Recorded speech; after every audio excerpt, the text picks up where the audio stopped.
Dando continuidade, então, às nossas aulas sobre poder executivo, onde agora estamos trabalhando a figura do presidente da República, vamos trabalhar aqui a responsabilidade do presidente. Lembrando lá que no início desse nosso módulo, eu falei para você que, em razão do princípio republicano da responsabilidade, o presidente era responsabilizado pelos seus atos também. E olha só, a figura do presidente da República é muito importante. E, em razão disso, ele possui alguns privilégios, algumas imunidades. Olha só, primeiro, o presidente da República, nas infrações penais comuns que ele comete ali no exercício do seu mandato, ele não pode ser preso enquanto não houver sentença condenatória. Então, o presidente, nas infrações que ele cometer, nas infrações penais que ele cometer ali no exercício do seu mandato, ele somente poderá ser preso caso haja uma sentença condenatória.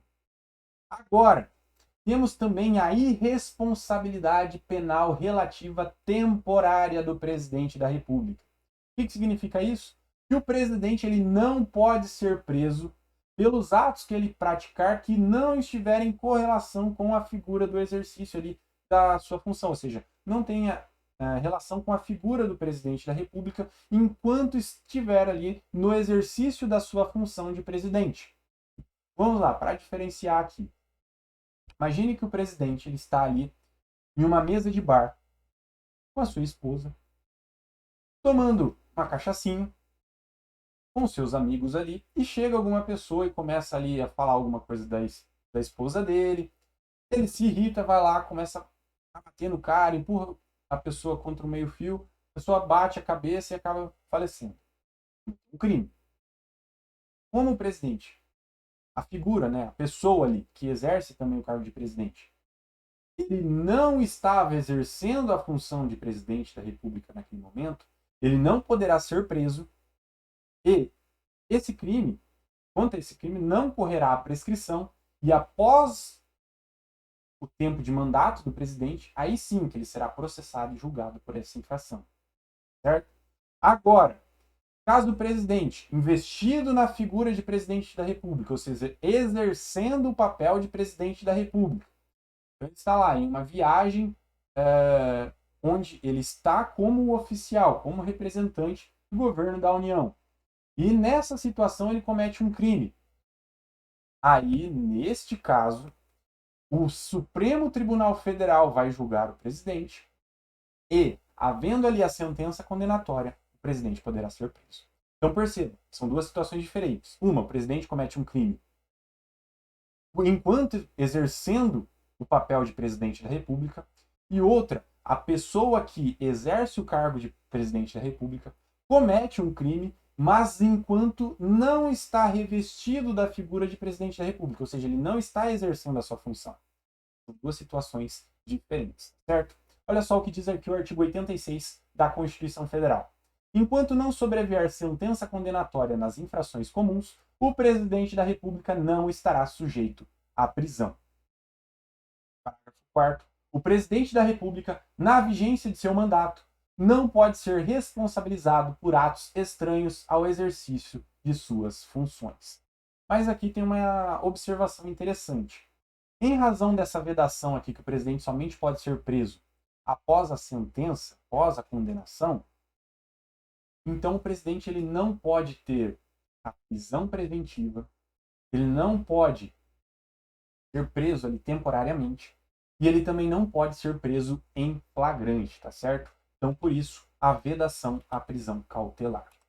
Olha só, e quais são os crimes que o presidente pode cometer? As infrações penais, crimes comuns ali, previstos lá no Código Penal, previstos na legislação penal, onde o presidente será julgado pelo STF, pelo Supremo Tribunal Federal, em razão do foro por prerrogativa de função. Já nos crimes de responsabilidade, que apesar de ser chamado de crime, não é crime. Ele não possui natureza criminal. É uma natureza política. É uma situação que até mesmo o julgamento ocorre pelo Senado Federal, não por um órgão do Poder Judiciário. Então perceba que, apesar de ter o nome de crime de responsabilidade, ele não possui natureza penal, certo?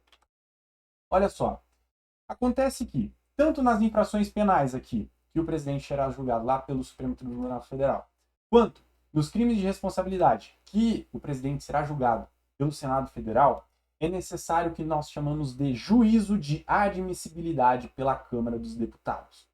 Esse juízo de admissibilidade depende de um quórum qualificado de 2/3 dos membros da Câmara dos Deputados, tanto para o STF quanto para o Senado Federal.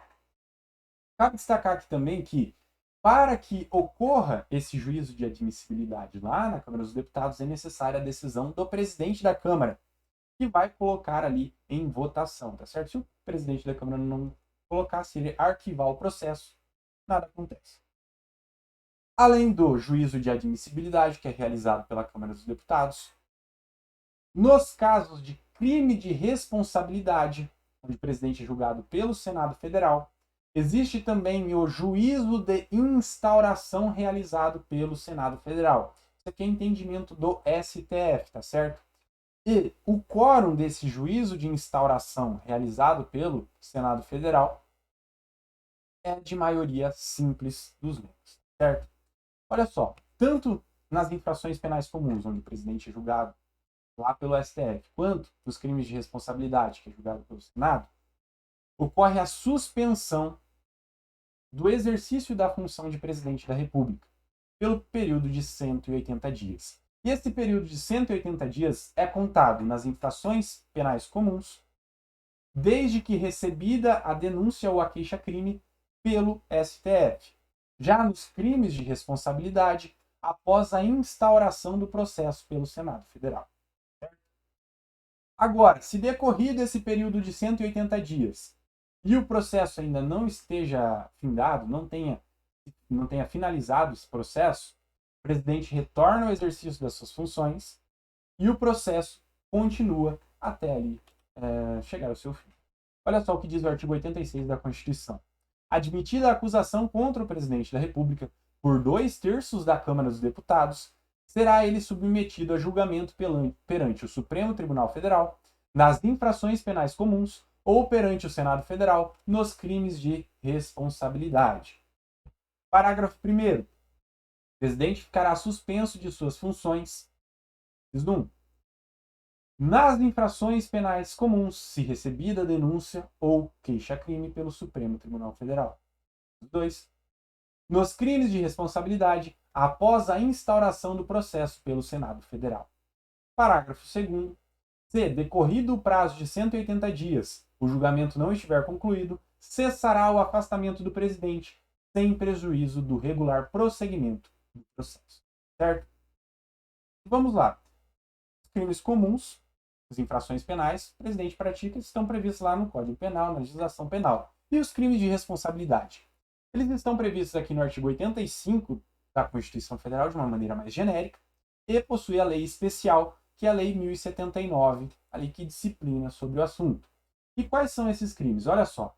São crimes de responsabilidade os atos do presidente da República que atentem contra a Constituição Federal e especialmente contra a existência da União, o livre exercício do poder legislativo, do poder judiciário, do Ministério Público e dos poderes constitucionais das unidades da Federação, o exercício dos direitos políticos, dos direitos individuais, dos direitos sociais, a segurança interna do país, a probidade na administração, a lei orçamentária e o cumprimento das leis e das decisões judiciais. Então essas são as previsões genéricas. Aí o parágrafo único, olha só. Esses crimes serão definidos em lei especial que estabelecerá as normas de processo e julgamento. E essa lei é a Lei 1079 de 1950, certo? E quais são as penalidades que o presidente pode sofrer, então? Caso o presidente cometa uma infração penal, um crime comum, no exercício da função de presidente da República, após a sentença ali que o condenou, ele poderá ser preso. Então, ou seja, ele receberá a pena prevista lá no tipo penal que ele cometeu. E, além disso, o presidente ali, como um reflexo indireto dessa condenação, ele também perderá o seu mandato, tá certo? Perderá o seu cargo. Agora, nos crimes de responsabilidade, Não existe condenação criminal. O presidente não vai preso pelos crimes de responsabilidade. Lembra que eu disse? É um crime de natureza política. Então, nessa situação, o presidente apenas tem a cassação do seu mandato e a suspensão dos direitos políticos pelo período de 8 anos. Então, se o Senado Federal, julgamento do presidente, decide pela condenação, vai acontecer a cassação do mandato e a suspensão dos direitos políticos do presidente pelo período de 8 anos. Cabe destacar aqui, que é algo muito comentado, na situação da presidente Dilma Rousseff, onde ela não teve a suspensão dos direitos políticos pelo período de 8 anos. Todavia, a Constituição é clara no que deveria acontecer. Olha só o que diz o artigo 52 aqui, parágrafo único. Nos casos previstos nos incisos 1 e 2, que trata aí sobre o processo de peritato, sobre a situação dos crimes de responsabilidade do presidente, dos ministros também, nos casos previstos no inciso 1 e 2, funcionará o presidente do Supremo Tribunal Federal, limitando-se a condenação, que somente será proferida por 2/3 dos votos do Senado Federal, a perda do cargo com inabilitação por 8 anos para o exercício de função pública sem prejuízo das demais sanções judiciais cabíveis, certo? Então, nos casos de crime de responsabilidade, se o presidente for condenado, tem o seu mandato cassado e tem a suspensão dos seus direitos políticos pelo período de 8 anos. Olha só a outra situação aqui, a ausência do presidente. O presidente ele faz viagens. Por exemplo, o presidente vai em uma viagem diplomática para um outro país. Ou o presidente viaja por férias, alguma coisa. Tanto o presidente como o vice-presidente da República, eles não poderão, sem licença do Congresso Nacional, se ausentar do país por um período superior a 15 dias, sob pena de perda do cargo. Então, o presidente e o vice-presidente ele podem ficar fora do país por um período superior a 15 dias, desde que tenha a autorização, a licença do Congresso Nacional. Agora, se não tiver essa licença e o presidente ou vice-presidente ficar fora do país por um período superior a 15 dias, ocorre a perda do cargo. Certo? O tema do nosso próximo bloco, então, será ministérios. Vamos tratar aí sobre os ministros que auxiliam o presidente da República, certo?